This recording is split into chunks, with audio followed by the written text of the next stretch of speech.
Welcome to the first video of this week in which we introduce a general definition of condition expectation.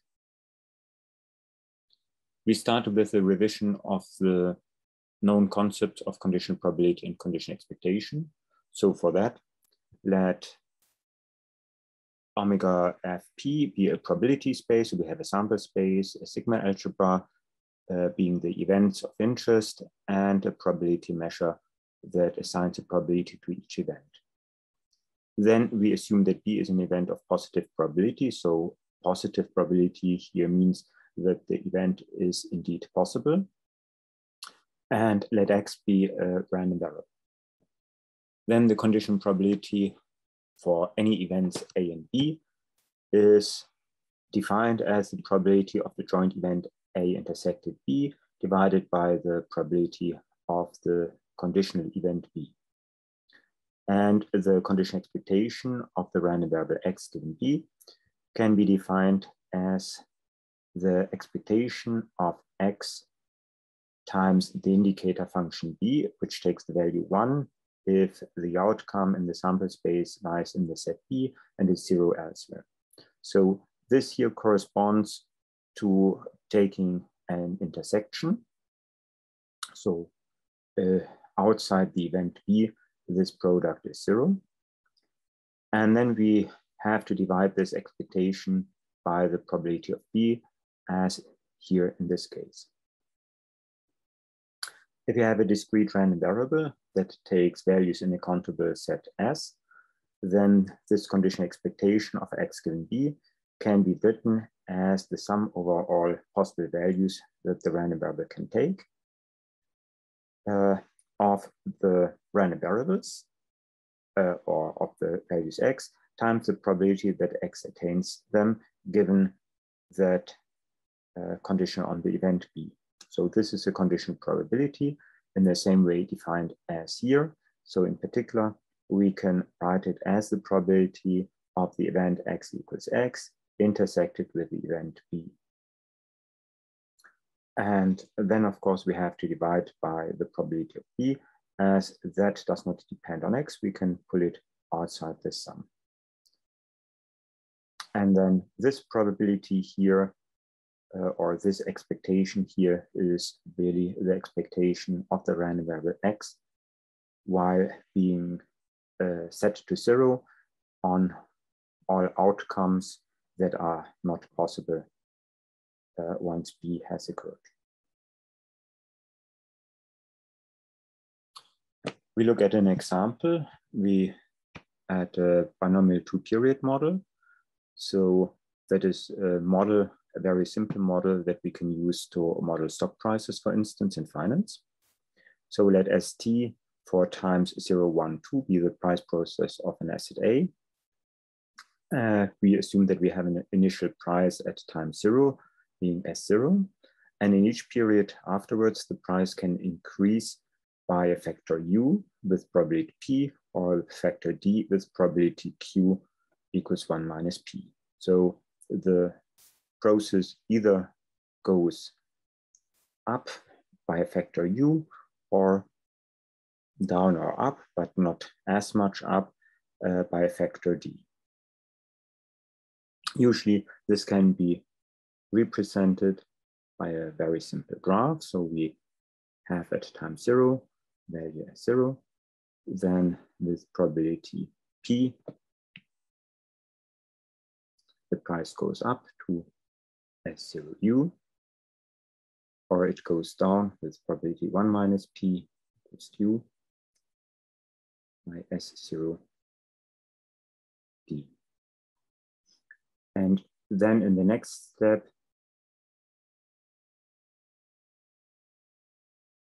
we have either S0 U square, again with probability P, or we have S0 U times D,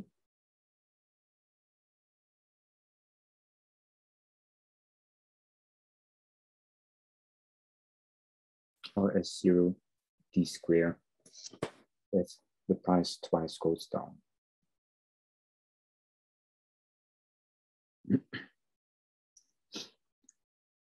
The question of interest is, what is the expectation of the final price at time t? So here we have 3 possible prices, and what is the expectation, for instance, right at the beginning at time t0, so when we are here. As we have here a binomial distribution underlying, so we have either success going up, each with probability p independently of each other. So here we have the probability p square, here for this outcome 2 times p times q, and here q square. And all together we have our starting price times up plus dq square, which we can also write as S0 u square p square plus 2 ud times pq plus d square q square. Okay, so ud, d square, u square are the possible factors of S0 at time 2, and p square, 2pq, and q square are the probabilities for these values, and then we simply multiply the possible values by the probabilities to get the expectation. Now, one step later, we can also look at the expectation at time t1, but that depends very much what happens until t1, so whether the price goes up or down. So if the price has gone up, then there are 2 possibilities left, namely the price can go down a second time or it can go down with probability p and q. So the expectation of S2 is the current price multiplied by a factor u with probability p, or multiplied with a factor d with probability q. So the expectation is S0u times up plus dq. If the price goes down, we have a starting price S0d, but again, then it can go up with probability p and go down with probability q. So here this factor by the expectation is the same, and we get those 2 answers.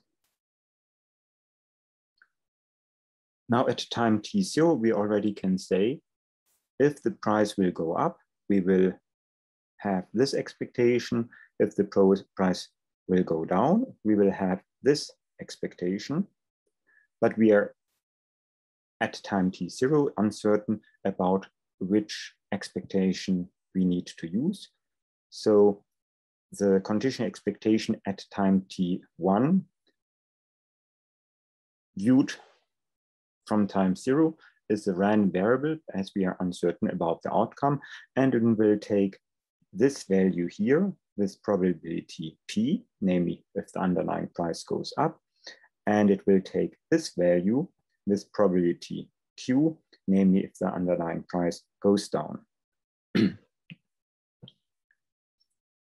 Additionally, we can already see, for that I draw again the graph.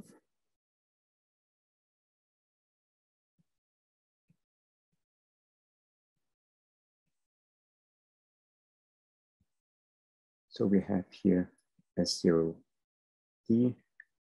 sorry, u, and here S0d. Here we have S0. Now, this random variable is not just a random variable, but it's actually a random variable that depends on the underlying price process here going in this tree. So if S0, if the price goes up, so we have a transition to this node S0u, then this expectation here takes actually this value. And we say that by that it's a function of the underlying value of the underlying random variable at this point in time. And we say also with the language of measure theory that this random variable is measurable with respect to the underlying random variable S1. So let's look at that more formally. So the conditional expectation of S2, given the information at T1, depends on the outcome of S1. So whatever this outcome is, we have an expectation for that outcome. So we can define actually for the various values that S1 can take, a function on these values. So we have a function CS that is defined as the expectation of S2 given that S1 takes the value S. Okay. And at least for all outcomes S that with positive probability can be attained by S1, this is a well-defined function. Now, we can simply plug in the random variable S1 into this function, and that is a simple transformation, and a transformation of a random variable always gives us another new random variable. And we call that actually the conditional expectation of S2 given S1.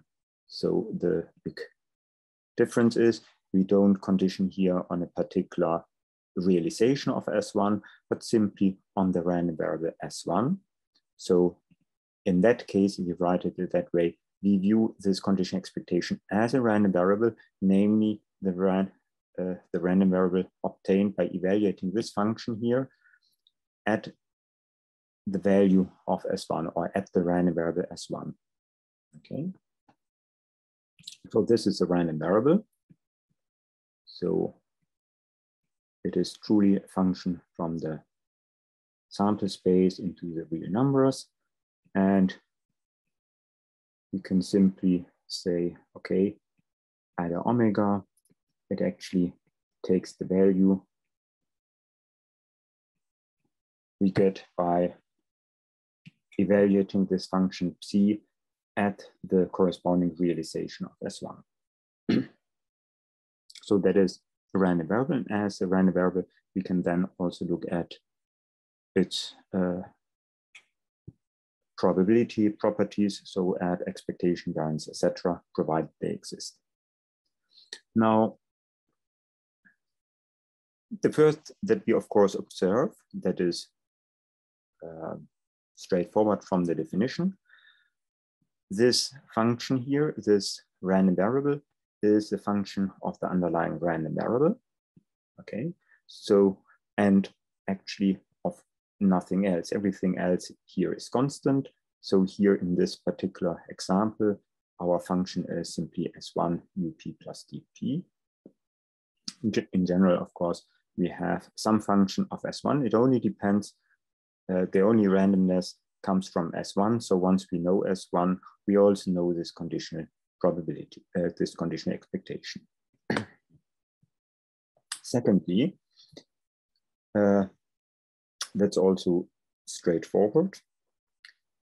If we take the expectation of this random variable times, here for instance, times the indicator for the set on the set of S1 taking the value S.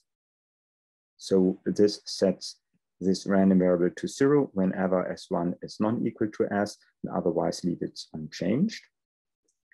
Then on this set here, this value here is constant and takes exactly the value, the expectation of S2 given S1 equals S. Okay. And the expectation of this then is of course exactly this value, and that equals the expectation of S2 given times the indicator of S1 given equals S small s. So maybe again, so what we have is that on the set,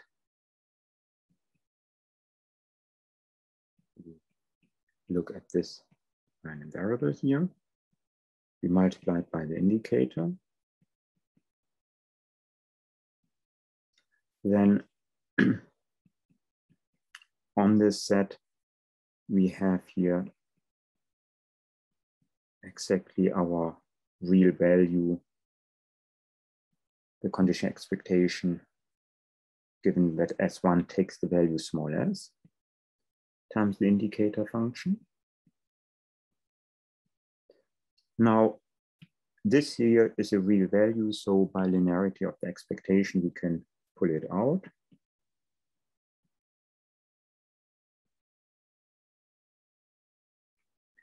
And we obtain the probability. So the expectation of the indicator function is the probability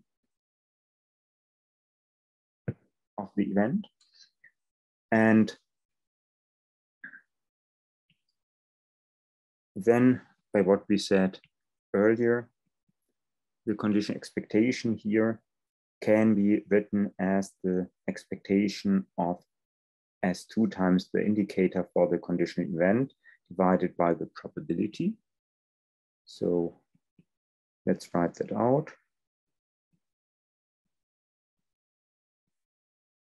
Divided by the probability of the event. And then we multiply by the probability of the event. And we see finally that we have indeed this expectation here.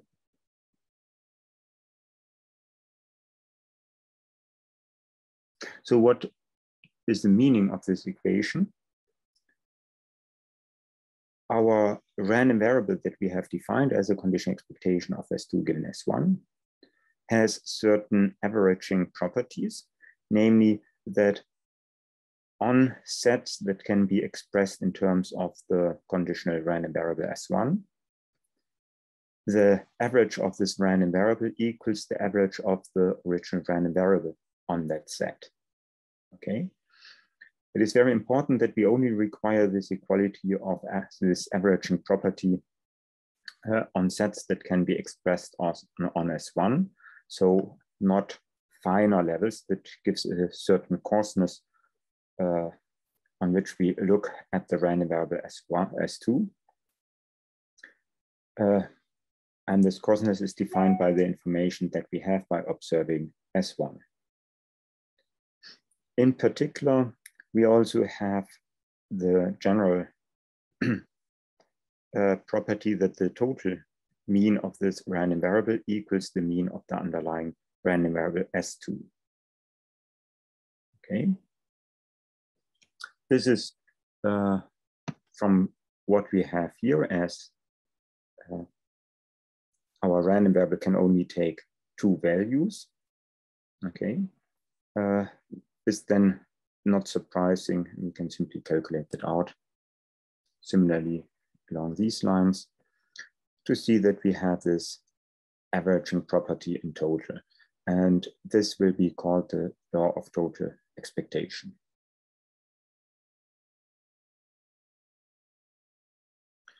So in order to generalize the notion of condition expectation, so that means we want now condition on more general sets, not only on outcomes of one or two random variables.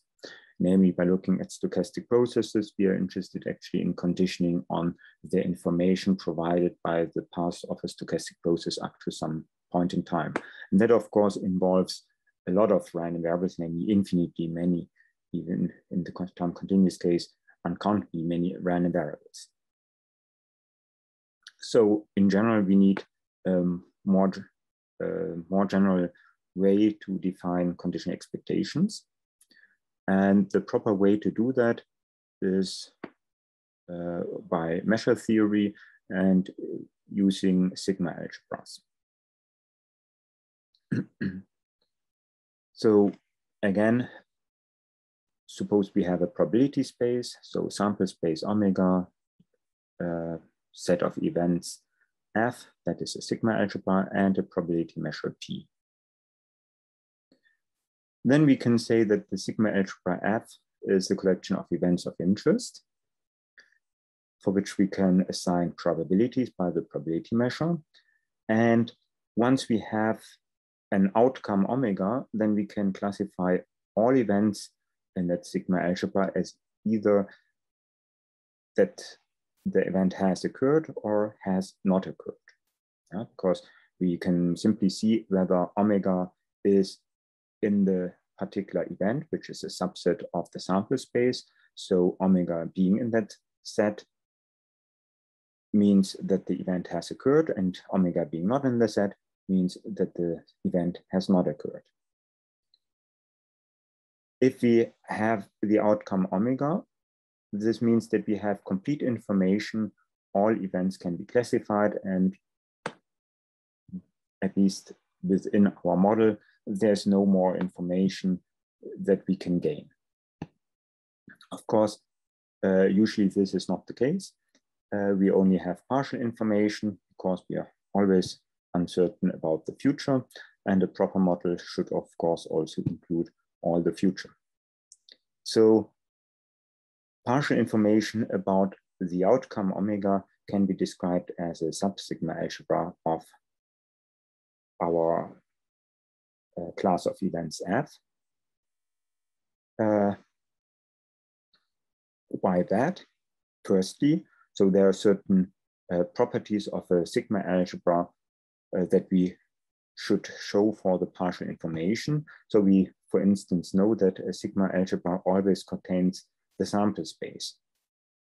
Now, any partial information will also consist of the sample space as one particular event that can be classified as has occurred, because we always know that the outcome will be in the sample space. Otherwise, the sample space would be incorrectly chosen.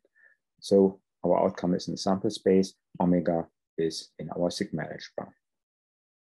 Further, if we know that the event A has occurred, then of course we also know whether that the complement has not occurred. And vice versa. So A has not occurred, then a complement must have occurred. So if we have information about the occurrence or not of A, we also have information about the complement. So if we summarize our information by a sigma algebra or by a set of events, then with the set A, also the complement is in there. Same, this must be satisfied by a sigma algebra. Finally, if we know whether A and B have occurred, then we also know whether both have occurred or at least one of them have occurred. So again, with A and B being in the sets for which we know that they have occurred or not occurred, our partial information with two sets A and B, also the intersection and the union is in there. That is again a requirement for sigma algebra, and if we repeat that, we can extend that actually to countable unions, and by that we have shown that any partial information, namely saying partial information consists of events of which we already know whether they have occurred or not occurred, that this partial information automatically forms a sub-sigma algebra of the set of events.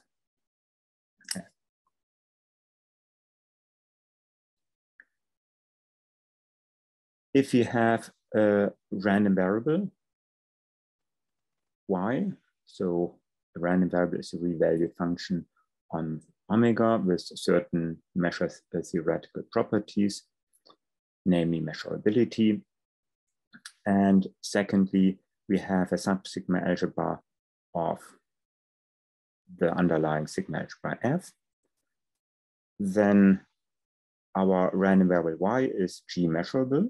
So we call this random variable G measurable if this subset G contains all sets of the form that y falls between A and B. Okay, so this is a subset of omega.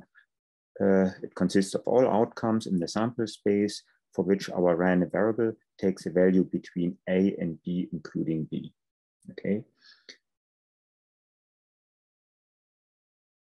Then the sigma algebra sigma y we define as the smallest sigma algebra that contains all these sets. Okay, so we look at all sigma algebras that contain these sets. We take actually the intersection of all these sigma algebras. One can show that one again has a sigma algebra, and that is defined as, this is automatically then of course the smallest sigma algebra, and we call that the sigma algebra that is generated by Y. It is contains the minimal information that we gain by observing the random variable Y. We can extend that to an arbitrary number of random variables. So if we have a finite or countable or uncountable collection of random variables, so an arbitrary collection of random variables indexed by a set I, then the sigma algebra generated by these random variables, by all these random variables, is the smallest sigma algebra such that each random variable yi is G measurable, so that for each random variable yi, these events here are in there. So why does that actually work? There we again have to look back at the very first lecture. Probability statements about an infinite number of random variables only look at finitely many random variables. So the distribution is defined by the finite dimensional distributions.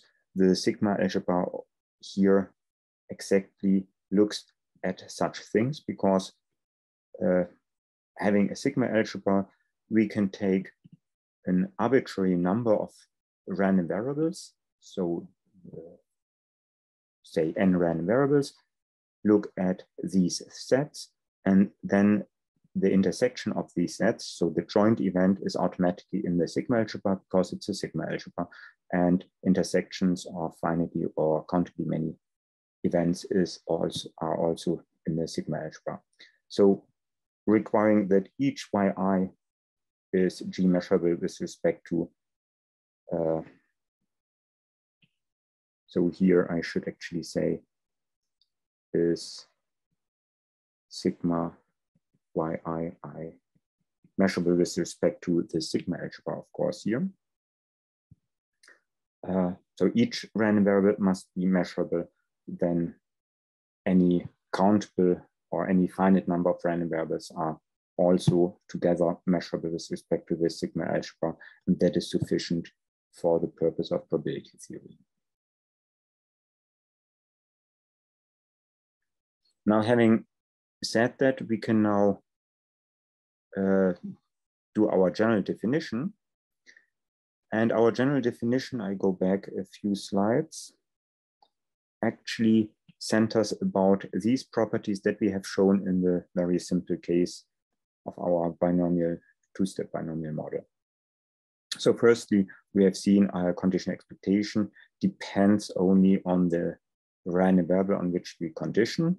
So in the language of measure theory, this random variable is actually measurable with respect to the sigma algebra generated by this random variable S1. That's the first step.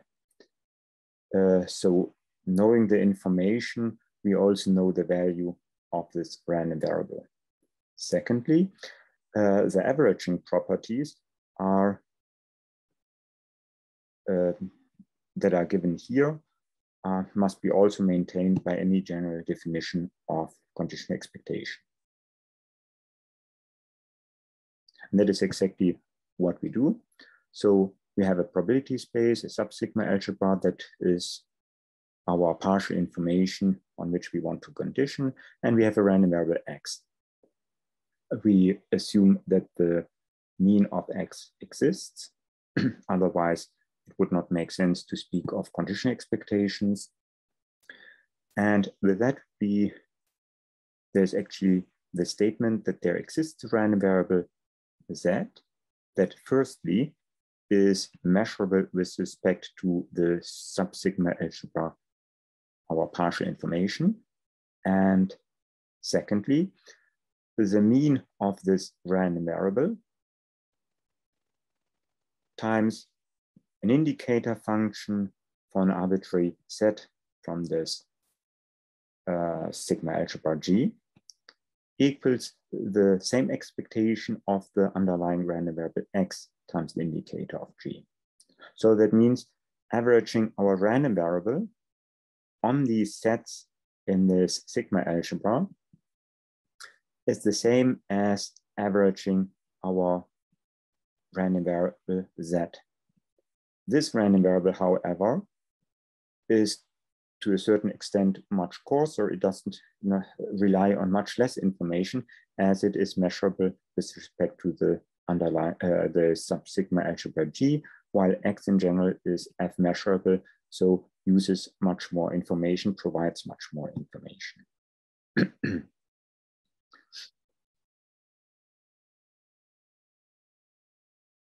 These two statements define, so then we simply say that our random variable Z, which is almost truly uniquely determined, it's clear that it cannot be uniquely determined because it must satisfy here this averaging property, and changing the random variable on a set of probability 0 will not change this averaging property.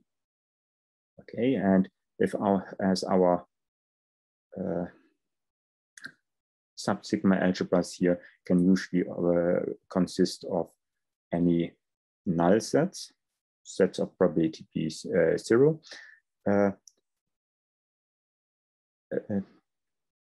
This random variable changed on a null set would still be G measurable. So we don't have any more information, just the information provided by G in this random variable, but it differs from the original Z on a null set.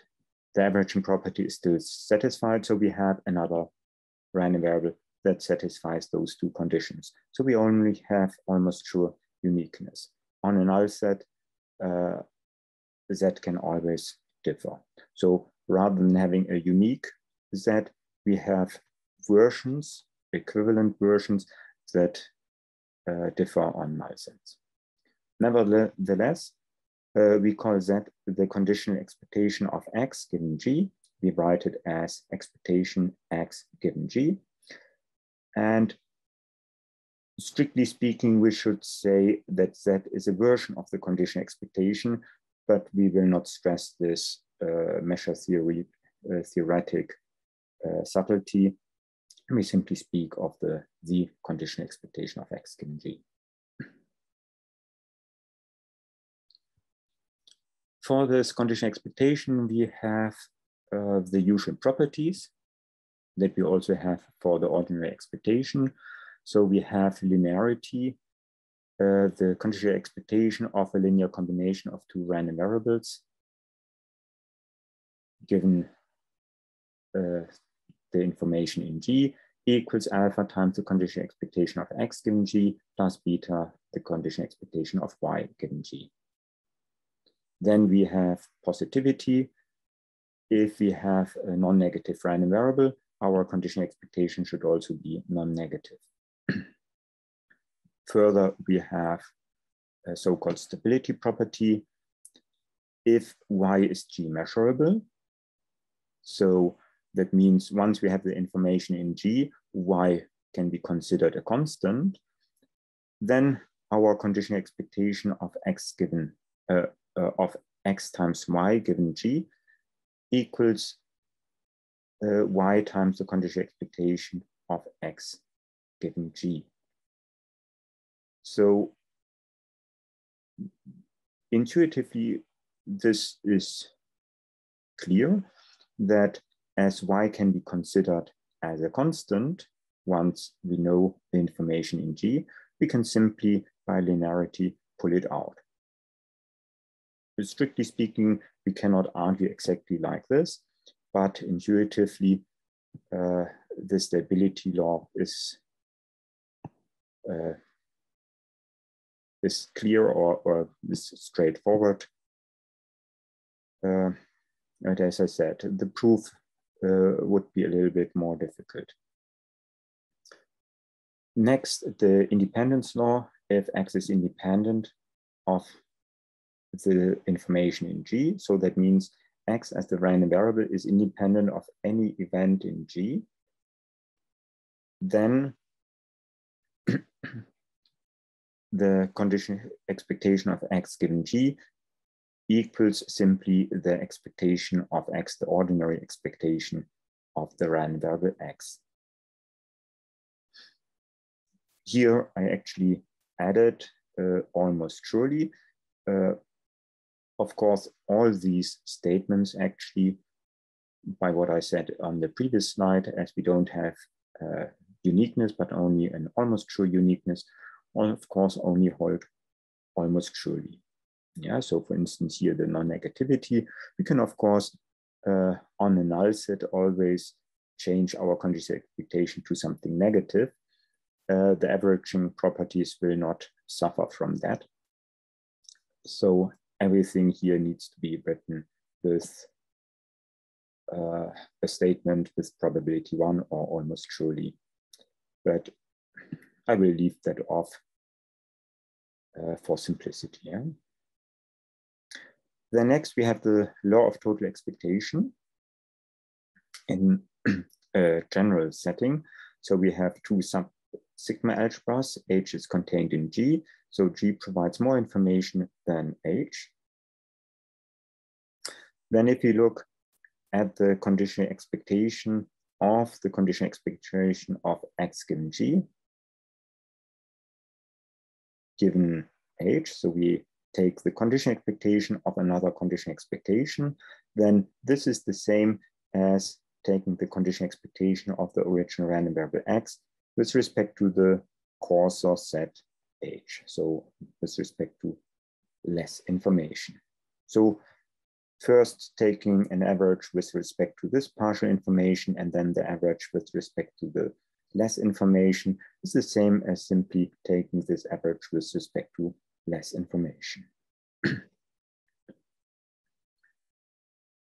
As a special case, we have what sometimes is also called projection law. It's simply, again, the law of total expectation, where namely H is the trivial sigma algebra, no information.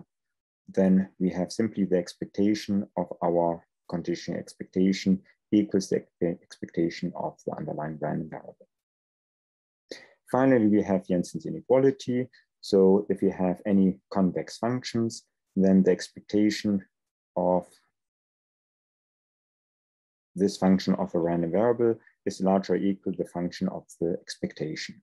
This is the standard Jensen's inequality. And this also continues to hold when we look at conditional expectation. So the conditional expectation of a convex function of X, sorry. So the conditional expectation of a convex function of X is larger or equal to the convex function of the conditional expectation of X. Now to prove, we cannot prove everything, but we can at least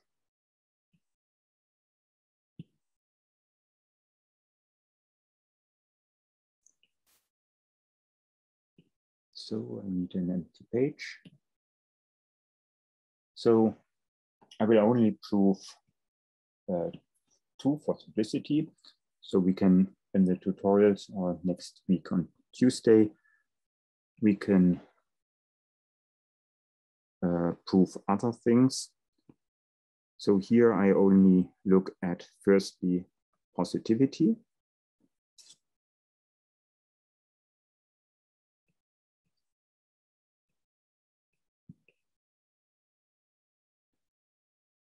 So we let Bn be the set where this conditional expectation of X given G is smaller or equal minus 1 over n. Okay. Then we know that our ordinary expectation of the random variable times the indicator function on the set Bn.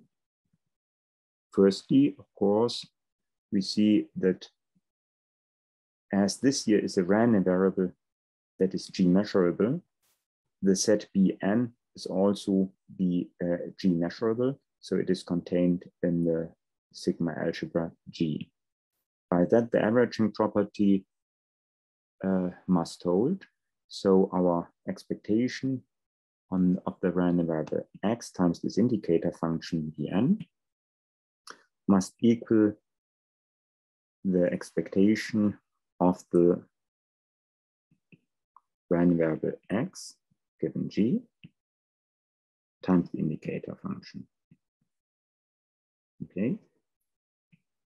Now on this set, our condition expectation here, this random variable is upper bounded by -1/n. So this can be upper bounded by -1/n times the expectation of the indicator function, which is simply the probability of Bn. Okay. So we find that this product here must be larger or equal to 0. And therefore, we conclude that the probability of Bn must be 0. Now, in the next step, we look at the set where E is a random variable is smaller than 0. This can be written as the union for the overall natural numbers of the sets where this random variable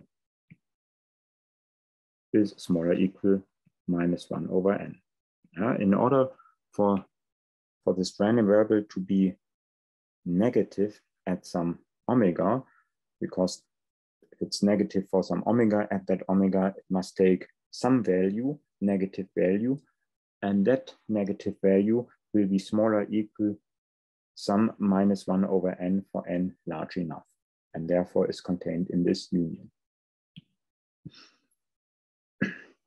Now we write here this set of interests as a union of these sets, which all have probability 0, and a countable union of null sets is still a null set, so it has probability 0. So if we call this set here B, then the probability of B equals 0. And that was to be shown. So we know that our condition expectation here is greater or equal to 0 on the set of probability 1, and it only can take negative values on a set of probability 0. Okay.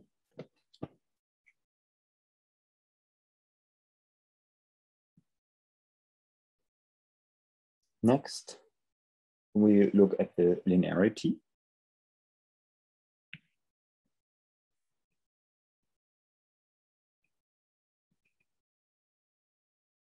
So it seems straightforward, condition expectation. We know that expectations are linear.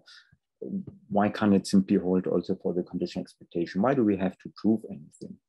The problem is that we have not defined condition expectation by ways of sums or integration, but by these abstract properties, namely that we have a G measurable function that has certain averaging properties. And in order to show linearity, we actually have to use these properties, the definition. So we simply look at a linear combination alpha x plus by, and multiplied by some indicator b, where we assume that b is in the sigma algebra G. Okay. Then by linearity of the ordinary mean, so this is an ordinary mean, we can simply say this is equals the alpha expectation of x, indicator b, plus beta expectation of y, indicator b. Then by the defining property of the condition expectation, this equals the mean of the condition expectation of x given g times indicator b plus beta, the expectation of the condition expectation of y given g times indicator b. Okay. Now we can reuse linearity and pull this linear function inside these expectations. These are still ordinary expectations, only these here are the condition expectations. So we have here again now the expectation of alpha times the condition expectation of x given g times indicator b. And that maybe I can also already put to the end, as the next term also has indicator b. So we have this linear combination times indicator b inside the expectation. So this is our random variable of interest. And the expectation of this random variable multiplied by the indicator of any set B in our sigma algebra G equals the expectation of this random variable that is G measurable, as it is a linear combination of G measurable random variables, times the same indicator function of B. So we have here a G measurable function that satisfies the averaging property, the defining property of the conditional mean. So this here actually almost surely must be the expectation of alpha x plus beta y given g, because this condition expectation is exactly defined by the G measurable random variable that satisfies here for arbitrary b's this equality. Okay, and that then shows that actually this conditional mean, a conditional expectation, has exactly this linearity property that we can pull out this linear function outside the condition expectation. Yeah. So it has nothing to do, unlike this ordinary expectation, which is defined in terms of sums and integrals, this has nothing to do with something like that, but it comes from, we need to show it with this abstract defining equality. Likewise, we can prove the other properties, and we will continue to do so next week in the meetings. Now, if you have random variables x and y, and we are interested in the condition expectation of x given y, then one can show that actually the ordinary condition expectation of x given y that you know coincides with our abstract notion of condition expectation of x given the information provided by the random variable y. So sigma y being sigma algebra, we have here our condition expectation of x given the sigma algebra generated by y, and that exactly is coincides with the more traditional expectation x given y, which, for instance, it is also a random variable. In the discrete case, where y is a discrete random variable, this condition expectation can be written in this form. So whenever y takes the value y, it takes the condition the value of the conditional expectation of x given that y has taken the value y, which in itself can be written as the expectation of x times the indicator of the set where y equals small y, divided by the probability of y taking the value y. Okay, and this sum here simply allows for y taking different values y, so it covers all possibilities. These are the different values this random variable can take, and it takes one of these random variables exactly when y takes the corresponding value small y. In the continuous case, it's more difficult, but if we have two continuous random variables x and y that have a joint density, say fxy, then we know that the conditional expectation of x given that y has taken the value y is given by the integral, or simply the expectation, the mean, with respect to the conditional density, which is defined as the joint density divided by the marginal density of y. Okay, and then of course again, if I have here a function of y, and we can evaluate this function simply at the output of the random variable, and by that get operational way to define this random variable x given y.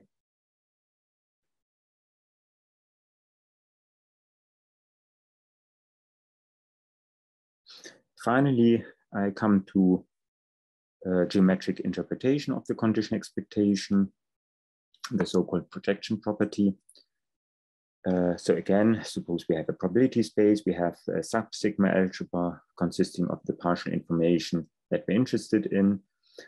And now we assume that we only look at square integrable function, which is a subclass of all integrable random variables. So L2G, likewise, of course, L2F are the class of all G or F measurable random variables X, for which the second moment exists. And likewise, then, of course, the variance exists. So we look at random variables with finite variance. Then the interesting thing here about these classes are that they form probability, or actually vector spaces. Let me see. Yes, here I have mentioned it.